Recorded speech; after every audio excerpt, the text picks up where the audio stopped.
Good afternoon, ladies and gentlemen, dear colleague, Mr. Verlin, other friends around the world. It's of course a pleasure to be back in this wonderful university with this great history.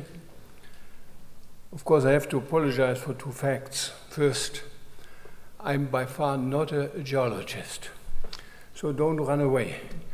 I had a chair at the university in Hanover, being responsible for regional development, regional planning, and that is very closely overlapping with geology.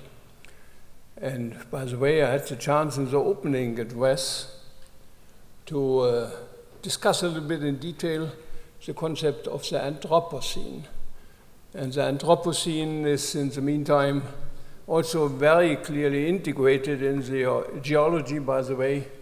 It is now discussed in the Stratospheric Commission in London, whether there is an end of the Holocene and we start with the Anthropocene. So we are directly linked with that. And therefore, I apologize for not being, but giving you the clear signal that geologists are everywhere where I am as well. They must be multi-talented people in any direction. Second, of course, I have to apologize that I don't have such a brilliant presentation. As you can easily see, I'm an old man, and my interest is more in speaking than in showing. But congratulations to Professor Verlin. So he gave me a little bit a chance to repeat, be careful with presentations because you are depending on technologies, and that is always a risky endeavor. But at the end, everything was fine, and congratulations to these outstanding successes. Having the chance to be 8 years responsible in the United Nations system for the environment as the executive director of the United Nations Environment Program, by the way, not headquartered in New York or in Geneva, but headquartered in the middle of Africa, in Nairobi in Kenya. If you have this chance, then you know to handle something on a global level is really a challenge. And to do it in 1 year is nearly impossible, and it was good to learn that Professor Verlin started already in 2010 with growing interest around the world and with results in 1 year which are really presentable and giving you the feeling that there should be further considerations to go on in this direction. Because if you see the world in our days, you easily come to a conclusion there is an urgent need to underline global understanding. Yes, these are facts and figures. In this world, we are quite now more than 7.2 billion individuals, 7.2. And the prognoses are also very well known. They are going up to 9 billion plus. So all the young students sitting here, they will be in a world where they have the 9 billion threshold passed. Only to give you information, when I was born, we had only 2.7 billion people on this globe. In one generation, from 2.7 to 7.3 right now. And if you would mention in 1938, when I was born, that we will live with 7.3, they would be saying that's impossible. The carrying capacity wouldn't do it. And we know that the link between those two is science as well. So we are already in the direct contact to science. And it will be even more demanding in the future to ask what is the solution to handle 9 billion people on this wonderful blue planet Earth in a peaceful way, that they can make their living, that they can give their children a perspective for a peaceful life. What's necessary for this? Is there a possibility that each and every nation has a chance to solve those problems for itself? Or is there the need for cooperation? And is there not only the need for cooperation, but also for the need for the understanding of the differentiations? I think if you are going in a direction to make solutions the unanimous implementation around the world, you go to nowhere. You must see there are ethnic differences, there are cultural differences, there are lots of other differences, and they are the basis for our well-being. Therefore, I have to praise those being responsible for this global year of global understanding, that they integrated culture. Because the cultural differentiations are the basis for stability. We learn from nature that stability is always linked with diversity. If you reduce diversity, you increase risk. Monostructures may be economically very, very brilliant, but they are with a high risk. And therefore, it is a lesson from nature to see, most probably, we need this diversity for the stabilization of a peaceful society in the future. That is not by chance, because it's nice to see something, not in my presentation, but in Werle's presentation, of course, and to see that there are differences, and in the differentiation to see the same idea. And now we are confronted in a reality that this is not going in the direction of the diversity in the future in cooperation, but is going the other way around. We are in a time where some people are convinced that we're already at the end of globalization, that we are in a time of renationalization and of bilateralization in a very high structure. You can easily see it. If you see the development in the United States of America, America first. Macron, the president of France, answered the planet first, but he was not echoed a lot. America first, Brexit. You have the same development in China. You have the development in lots of other Asian and African countries, and in Europe as well. So if you see what is happening in some member states of the European Union, you see that the separating, the first idea is the guiding idea. So is that a solution? So we have to ask, what is the need to prepare and to solve? And when we see the challenges we are confronted with, they are more and more in a situation that they cannot be handled by a single nation state. They are beyond the capacity of any individual state, was mentioned in one paper, by the way, from a state minister in the Foreign Office in the UK. Beyond the capacity of any individual state. You can easily see it. What we are doing with climate is beyond the capacity of any individual state. What we have to do with oceans is beyond the capacity of any individual state. We are on the brink, on the starting point of ocean and deep sea mining. A huge challenge. If you see that we are not even able to handle mining on land properly, now we go some 1,000 and more meters deep on the bottom of the oceans and start mining beyond the capacity of any individual state. I mentioned in the beginning that one development in the Anthropocene is that we are past dependent. We are depending on the decision of the past with regard to technology. So we are losing freedom and chances for alternatives.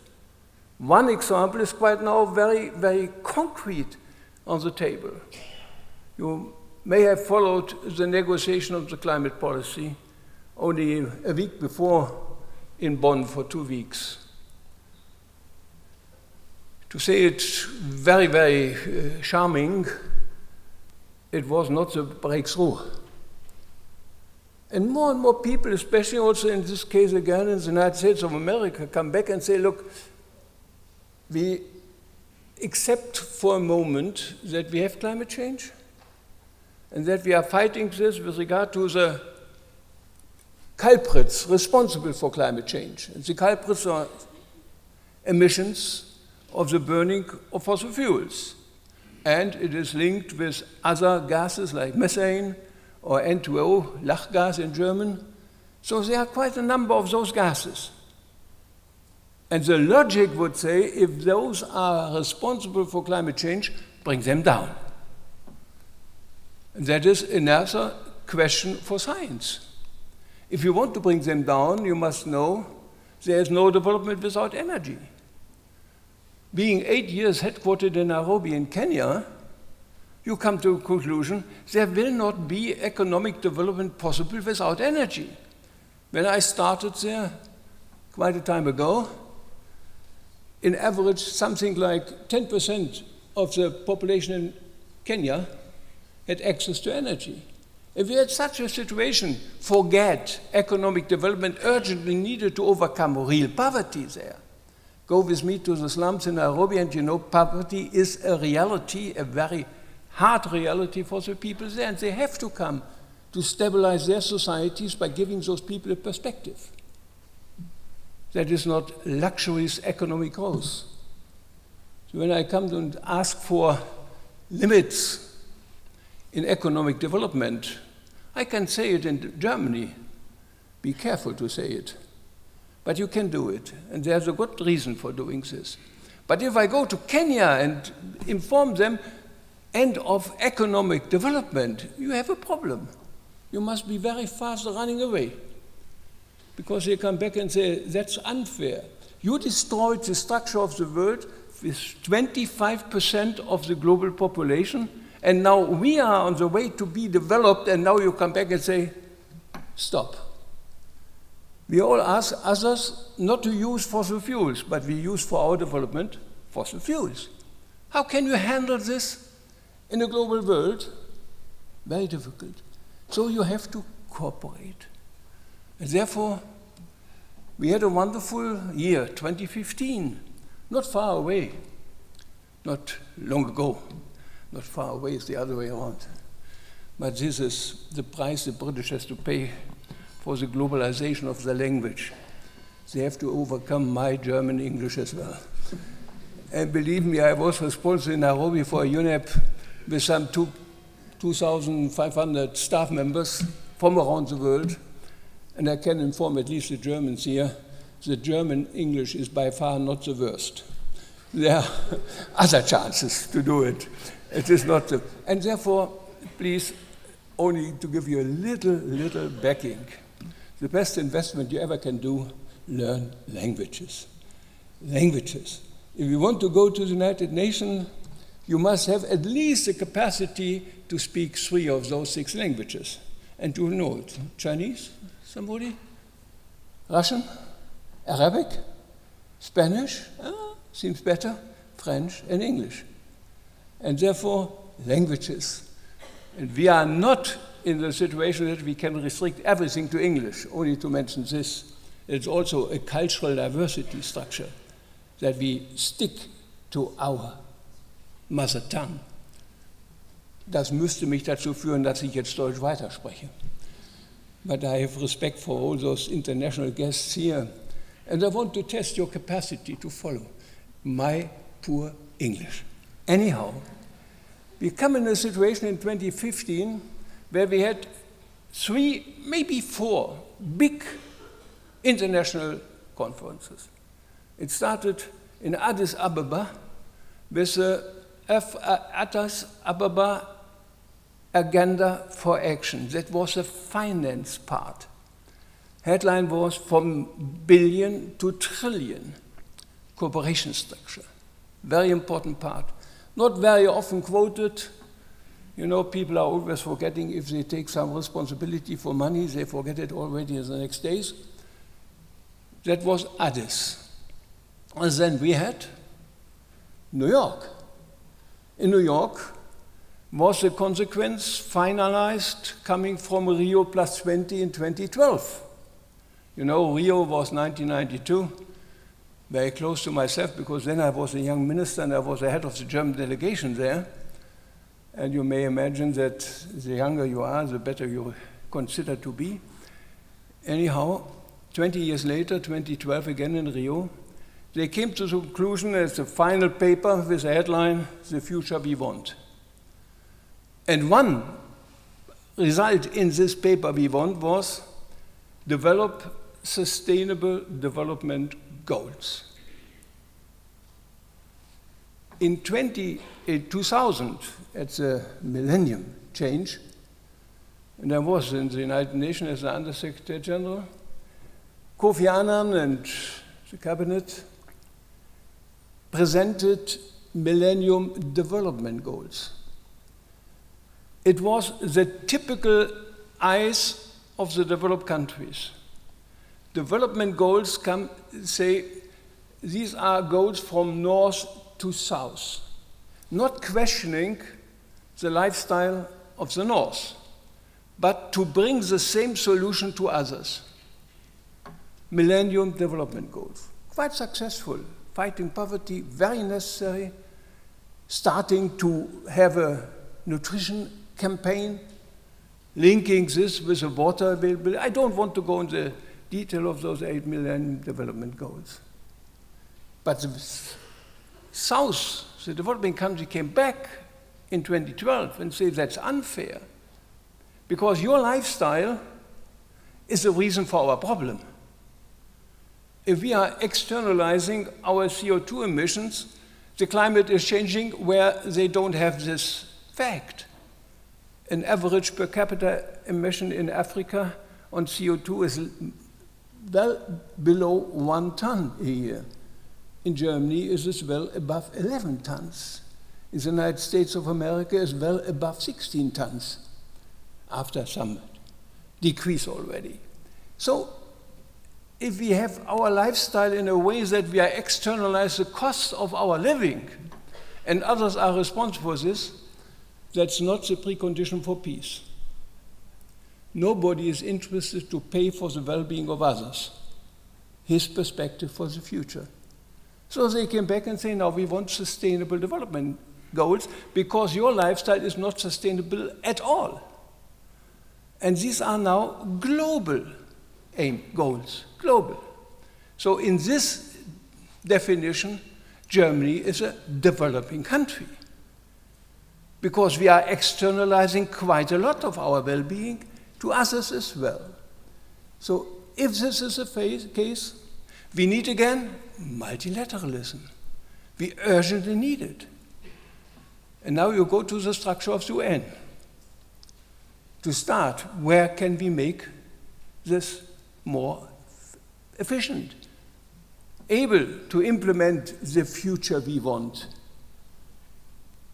The UN system was always developed in the old philosophy, from the developed to the developing countries.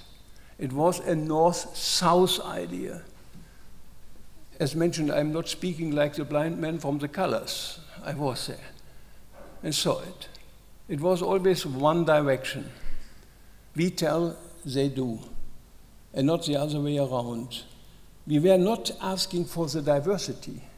We were not integrated in the way of life which is a stability for those people living there as well.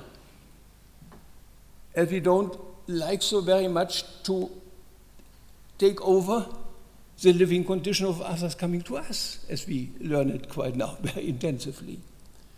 So, if we have this structure, we have to ask what is to do in the United Nations system. And we had a reform process running. I was honored to be a co-chair of an independent team of advisors in New York, together with my old colleague, Juan Samavia. Maybe the one or the other knows him. He was the Director General of the International Labour Organization, ILO, a person from Chile. It's always the same that we have two chairs, one of the developing and one of the developed world. So they were still convinced that I'm coming from a developed world. So hopefully they are right. And we tried to single out that we have to change drastically. Because until now we were always linked in different silos. And we learned that those 17 goals cannot be handled in silos. We have to bring it together. And we call it cohesion in diversity. We must make the cohesion structure clear, otherwise you are very inefficient. But it must be not challenging the diversity. And we have to increase coordination. You know, what I learned in the UN system was always each and everybody was asking for coordination, but nobody wants to be coordinated. It's always the same. To be coordinated is much more cumbersome than to coordinate. If you coordinate, therefore we ask for coordination with authority. And we came to the conclusion, don't make it only silo, silo, silo, but make an integrated, a global strategic framework for the UN system. And don't ask for the one or the other dollar or euro, but make a consolidated budget on the basis as we have it in our card as well. If a government in Germany wants to present its budget, there's a discussion on the budget on the background of the program they want to do with the money. This is not handling there. So you come to transparency. And you come out of a very bilateralistic development, because quite now more and more the financing of the United Nations system is what we call earmarked. So if Germany is interested in a specific activity, they give their money for this specific topic. They don't ask for the program of this organization. We have a huge, huge, huge development for earmarked money and not for financing of the institution. So we can come out with negotiated pledges and others. Multilateralism must start there. It is not ending there. But I only want to make it concrete in one case in the UN system. And it goes on. If you want to come from billion to trillion, most probably you cannot go only via the official financing.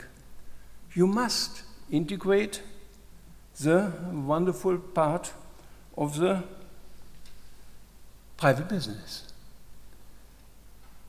And this has a huge problem, because whenever you mention private investment in developing countries, they are not extremely happy because they mainly ask, but they want to make money here. And we need money here as well. We already learned that they are not even paying taxes here. The illicit flow of finance out of the developing countries is much higher than what we are paying with economic cooperation money. Illicit flow of finance out of the developing countries. Taxation structure and so on. Huge problem. I only want to touch it. So if you want to do it and bring private business in this, then you should be aware that you have not the chance, without being in the UN system, something like the honest broker, the strategic partner on the side of the developing countries. So to avoid that this is an unfair deal for those countries. Even the World Bank changed its structure. They also come back and say, we want to be an honest broker. We mentioned this already in our report. By the way, it is also accepted. It was quite a well-received report, this ITA report, and what you see quite now implemented by the new Secretary General Guterres is echoing quite positively to this. So, one part, what's going on and how can we make it happen?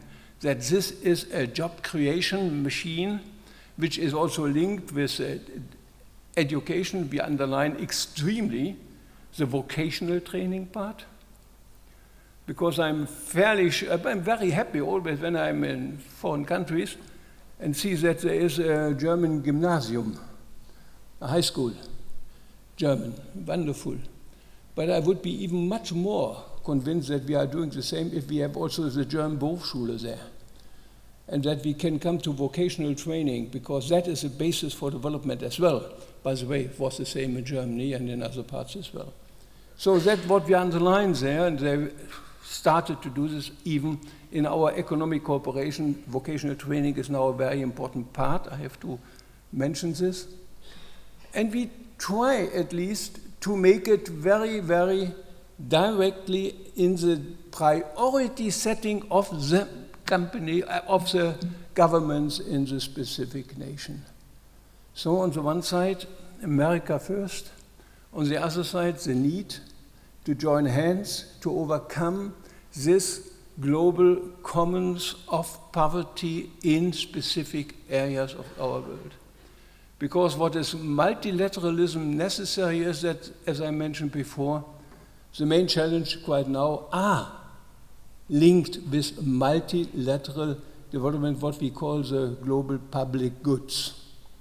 The atmosphere, the oceans, the nutrition, the biodiversity. These are global public goods. By the way, languages as well. We made a study. We want to learn what is the interrelation between cultural diversity and biodiversity.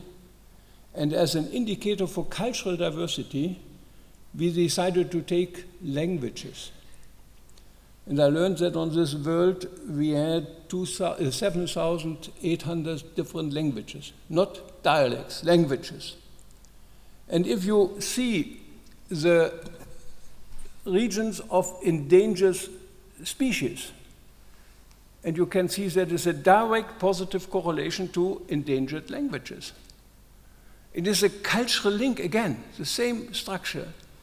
So we are very, very interested to overcome the renationalization process in backing cooperation and bringing from science solutions which are implementable. You see, it is always wonderful to have great, great ideas. But at the end of the day, you must ask yourself, what are the consequences on the ground if you implement those? Give you a concrete example. When I came back from Africa, I was convinced we have to develop new energy. Because if you always mention in our conference of the parties for the Climate Framework Convention, don't use fossil fuels. And don't use, of course, don't use nuclear. Don't construct big dams. Then the people come back and say, but we need energy. Where is it coming from? Where is it coming from? Until now, you always explain us what we shall not do. But to some extent, what is the solution on the other side? And that was my, if you want to say, Saulus-Paulus moment, where I came to a conclusion, there must be a technologically guiding and leading country like Germany, economically stable, to develop new energy resources, which are globalization oriented. If we are making renewable energies only for Germany, forget it. Then the answer is, around the world, this is only possible with so rich people in Germany. And then you demotivate others to try the same. You must see that this is the solution of the problems in the world, not of your problems. And then they are also problems, a solution for your own problems. So what is the result of all this is the understanding, the global understanding of the specificity of the people. We see that there is a need not to link it with borders, not to say something first, be it America, be it Britain, be it Turkey, be it Russia, be it China, but bring it to the multilateralistic answer and try to make a little bit the solidarity a reality which was necessary because you in the developed countries are to a quite high degree depending on your well-being, on the stability of the world, that other people are open for your goods and services, and that you have also the markets for this. I believe that gives you a feeling how important an international year of global understanding is. And that is not the topic of a year. Now, we did it, we made 1,000 meetings, we made a wonderful picture, and I can only congratulate you. You are very photogenic, by the way, in the picture I saw. No doubt that's a precondition for lots of topics, by the way. But that is not to water it down. It's only to say that this is a process. And that I'm here after 1 year is a backing of this result that it is a process. I don't want to come and say, well done, go back where you are, but hopefully we have a multiplication effect in science around the world with young people. Also some elderly are young enough to do it. It's not only a question when you are born, how old you are, by the way. I insist on this, you may imagine. So that this little flower goes up and brings some others.